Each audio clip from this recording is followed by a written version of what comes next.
Imagine waking up one morning as the most powerful empire on earth. Your armies are undefeated. Your cities are the richest in the known world. Your name is spoken from the frozen steppes of the north to the burning deserts of the south. And then, in the span of a single battle, everything is gone. Not weakened, not damaged. Gone. This is not a story that happened once. It happened again and again throughout ancient history. The greatest empires that ever existed. Destroyed by wars they started, by enemies they underestimated, by a single day on a battlefield where everything changed. These are those wars, and the lessons they teach are just as powerful today as they were 3,000 years ago. We begin at the very beginning of recorded military history. The year is 1457 BC. The place is a narrow mountain pass near a city called Megiddo in what is today northern Israel. The empire on the line is Egypt, the greatest power in the ancient world. The Canaanite city-states had risen in rebellion. Their forces were fortified inside Megiddo. The pharaoh Thutmose III faced a choice: 3 routes through the mountains. 2 were wide and safe. The third was terrifyingly narrow, barely wide enough for soldiers to march single file. His generals told him not to take the dangerous pass. Thutmose III ignored them. The Canaanites had positioned their forces at the safer routes. The dangerous pass was completely unguarded. The Egyptian army poured through and found the Canaanite forces in exactly the wrong place. The battle was over before it properly began. The Canaanites fled, abandoning their chariots and weapons. The Egyptian soldiers stopped to loot instead of pursuing. Thutmose III was furious. The opportunity was lost. The siege that followed lasted 7 months. But what makes Megiddo historically extraordinary is the documentation. The pharaoh's personal scribe recorded the entire campaign in the daily journal carved onto the walls of the temple at Carrhae. The first detailed military record in human history started because a pharaoh took the road everyone said was impossible. 180 years later, Egypt was still dominant. But the Hittite Empire had risen with one of the most sophisticated military machines the ancient world had seen. The showdown came near the city of Kadesh in modern Syria in 1274 BC. The battle began with a deception. The Hittites sent 2 fake spies to be captured by Egyptians. Under torture, those spies delivered false information. The Hittite army was far away. Pharaoh Ramses II believed that. He moved his lead division ahead, leaving his other divisions dangerously far behind. The Hittite army was not far away. It was hidden behind the city itself. 3,500 Hittite chariots came around the city at full speed and destroyed the exposed Egyptian division. Then the chariots stopped to loot the Egyptian camp. This is one of the great ironies of ancient military history. The Hittites had Ramses almost completely surrounded. If they had continued their charge, the battle was over. Instead, they stopped for plunder. Ramses launched counterattack after counterattack against the disorganized looters. When his 4th division arrived, the Hittite advantage collapsed. The battle ended in stalemate. 16 years later, in 1258 BC, Egypt and the Hittites signed the Treaty of Kadesh, the world's first surviving peace treaty. A copy is displayed today at the United Nations in New York. Both empires survived Kadesh, but both would be gone within a century, consumed by a catastrophe neither saw coming. The dominant power of the ancient world is now Persia, the Achaemenid Empire, the largest empire the world had ever seen. At its peak, the Persian Empire controlled perhaps half the world's population. And the Persian Emperor Darius wanted to punish Athens. Athens had helped Greek colonies rebel against Persian rule. Darius sent an army to the plain of Marathon, 25 miles north of Athens. The numbers were deeply unequal. The Persian force numbered between 25,000 and 100,000 soldiers. The Athenian army numbered 10,000. The Greek commander Miltiades had actually served in the Persian military and knew Persian tactics from the inside. He launched his phalanx at a run, covering the ground before Persian archers could do serious damage. He deliberately thinned his center while strengthening his flanks. When the Persian center pushed through the thin Greek middle, the strong flanks turned inward and surrounded them. The Persians broke and ran. 6,400 Persian dead, 192 Greeks. The largest empire on earth defeated by a force less than half its size.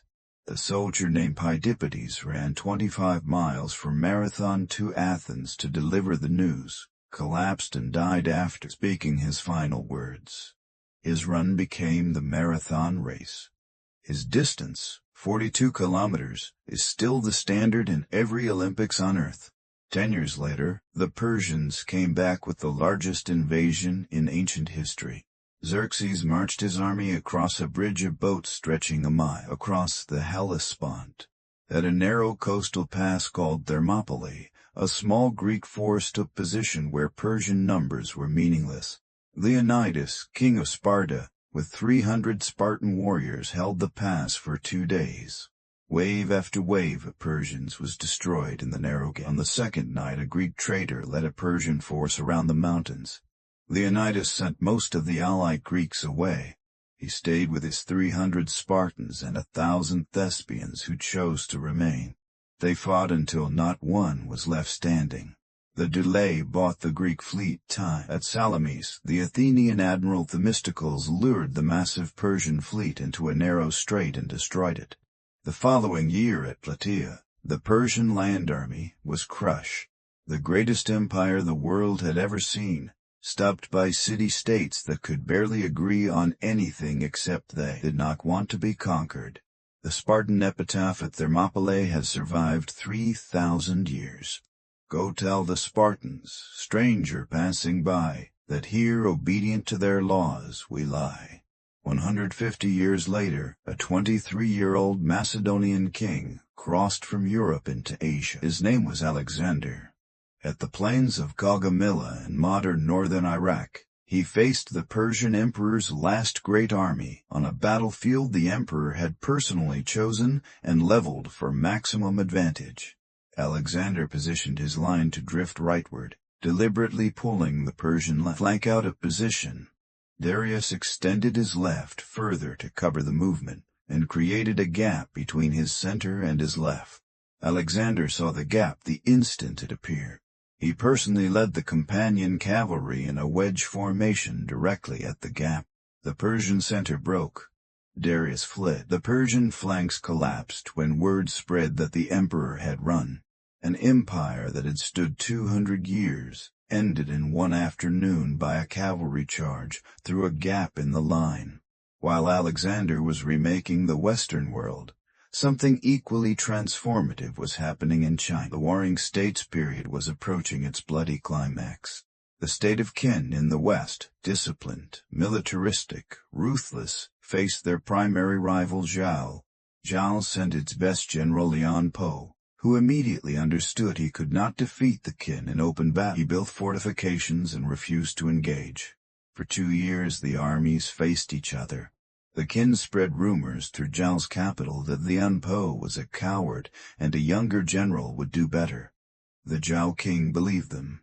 He replaced Liang Po with a man named Zhao Kuo, educated, full of theoretical knowledge but completely without real battle experience. The Qin commander Bai Qi knew the inexperienced general would attack. He let him advance, then cut off his supply lines. 400,000 Zhao soldiers were surrounded for 46 days without food or water. When starvation forced surrender, Bai Qi executed all 400,000 prisoners. The largest single massacre in ancient military history, the state of Zhao was effectively destroyed. Within decades, Qin had conquered all 7 states. Its king declared himself the first emperor, beginning the unified Chinese civilization that exists to this day. Shortly after Chongping, the Maurya Emperor Ashoka invaded the coastal state of Kalinga in India. 300,000 people died or were displaced. Ashoka won, and then he walked through the aftermath. He saw the dead. He saw women weeping for husbands, children crying for fathers. He saw what his victory had actually cost in human terms. Ashoka converted to Buddhism. He sent missionaries to Sri Lanka, Egypt, Syria, and Greece. He had his edicts carved into rocks and pillars still readable today. The most militarily successful emperor in Indian history became the most committed pacifist because of what he saw after his greatest victory. Buddhism spread to become one of the world's great religions, followed by 500 million people. Now we come to the battle that no military strategist has ever surpassed. Cannae. August 216 BC. Southern Italy. Rome assembled the largest army in its history, 80,000 infantry. Hannibal had around 50,000 men.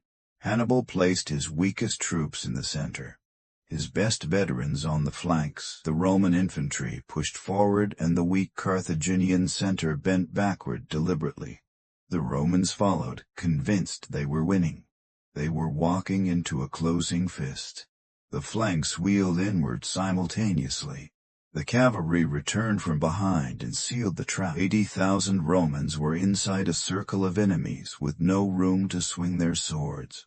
Between 50 and 70,000 Romans died in a single afternoon, more than America lost in the entire Vietnam War. Rome refused to negotiate. It raised new armies.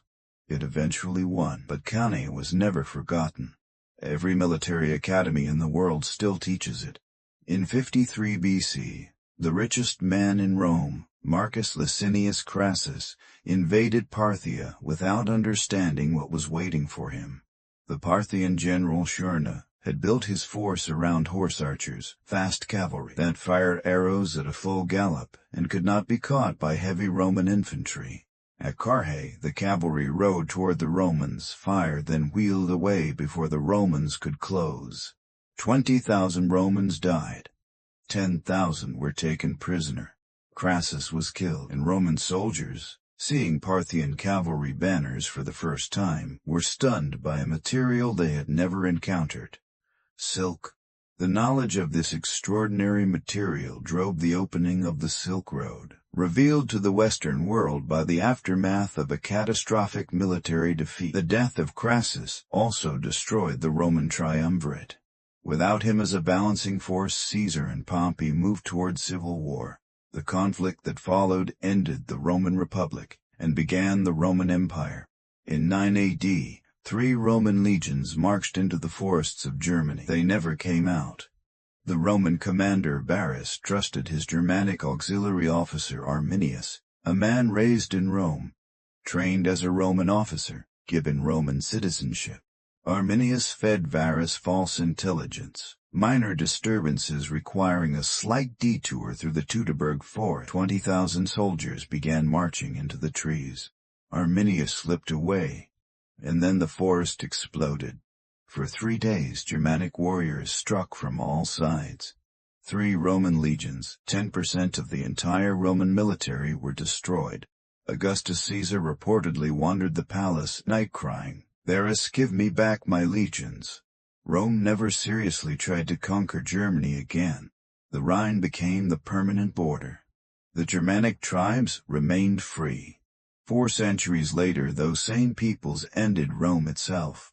The line that Arminius drew in the Teutoburg Forest still shapes Europe today. Countries speaking Latin-descended languages were Roman provinces. Countries speaking Germanic languages were territories Rome never conquered. 1 ambush, 3 days, and the map of European civilization was drawn. Now look at all these wars together. A pattern emerges. The empires that fell did not fall because their enemies were stronger. They fell because of specific identifiable mistake: overconfidence, underestimating the enemy, stopping at the moment of maximum advantage. Wars do not just kill soldiers. They redraw maps that last for millennia. They preserve ideas that would otherwise have been extinguished. And sometimes a war's aftermath can change a man so completely that he becomes the opposite of everything he was. The empires are gone. The battles remain. And the lessons they teach about hubris, about intelligence, about the single hour when everything can change, are exactly as relevant today as they were when the first Egyptian scribe carved the account of Megiddo onto a temple wall 3,500 years ago. History does not repeat itself, but it rhymes.